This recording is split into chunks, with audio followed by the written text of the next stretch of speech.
Kejari atau yang mewakili Bapak dan tim. Pasca unjuk rasa yang dilakukan warga 11 desa lingkungan PT PAG, hari ini difasilitasi oleh DPRK Lok Sumawe, para perwakilan warga dan manajemen PT PAG melakukan pertemuan untuk membahas tuntutan dari pengunjuk rasa. Pertemuan berjalan kondusif yang dipimpin oleh Ketua DPRK Ismail Amanaf. Dirinya berharap agar menepis segala persoalan dan perbedaan agar mendapatkan hasil yang terbaik bagi PT PAG dan warga lingkungan. Sementara itu, pihak Pemko Lok Sumawe tidak hadir dalam pertemuan tersebut. Padahal menurut Ketua DPRK, kehadiran Pemko Lok Sumawe sangat penting terkait masalah dan CSR yang telah dituangkan dalam Kanun Kota Lok Sumawe. Perwakilan warga Teku Muklis meminta agar penerimaan tenaga kerja, baik yang pensiun maupun mengisi kekosongan tenaga kerja, harus melalui forum yang telah disepakati dan ini berlaku untuk selamanya. Dengan tenaga kerja, mari kita sepakati bersama pada hari ini, sesuai dengan petisi kita pada hari ini, tenaga kerja kekosongan itu harus dilimpahkan ke masyarakat, mungkin nanti melalui forum Gesik dan Pemuda Ora 1. Seluruh kekosongan yang ada di PAG, baik yang di Satkonnya, nanti kita sepakati, mungkin ada satu MOU akan kita tanda tangan bersama bulan September, itu kita realisasikan semuanya. Semoga ini kita sepakati dan tidak ada lagi gejolak ke depan. Ini berlaku sepanjang masa untuk adik kita, anak kita, cucu kita ke depan. Selama masih ada PAG, masih berlaku itu.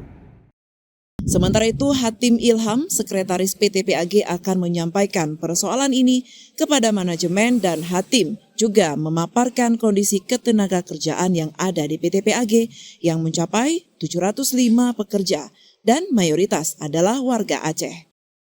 Kita ingin memajukan kota Lok Sumawe secara khusus, kemudian secara umum bicara Aceh dan tentu Indonesia.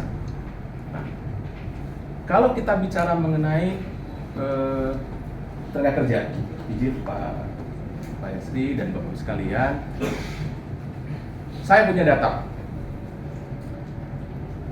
tenaga kerja PAG ya, 705. Mulai pekerja tetap, pekerja tidak tetap, 705.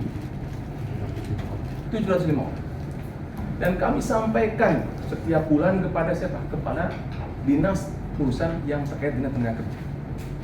Bapak Ibu sekalian, dari 705 itu, kalau kita pilih, berapa orang Aceh? 90% orang Aceh. 10% orang Aceh, termasuk saya. Ya, itu tidak hanya di sini. Kami PAG ada 2 titik di Lok Sumawe dan di Jakarta. Ya, sebagian besar memang di Lok Sumawe. Dan kami posisinya adalah perusahaan, bukan perusahaan daerah. Kami adalah perusahaan nasional.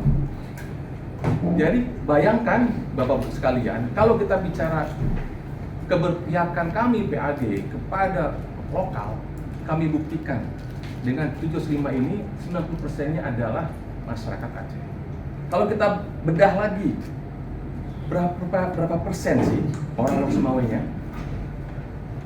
70%, Pak. Kalau kita bedah lagi, berapa orang sih Muara 1? 50%. Jadi kalau kita bicara kalau kita bicara lagi tenaga kerja TKJP penunjang, kalau bicara tenaga kerja penunjang, security dan segala macam, operator yang memang bagian TKJP gitu ya, groundkeeping dan segala macam, itu angkanya lebih besar lagi, Pak. Acehnya tidak 90%, tapi 95%.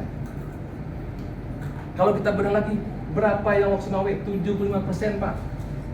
Berapa yang Muara 1? 57%. Hingga berita ini diturunkan, dialog antara warga bersama PT PAG masih berlangsung. Dari Lok Sumawe, Denny Muktadi melaporkan untuk Puja TV Aceh.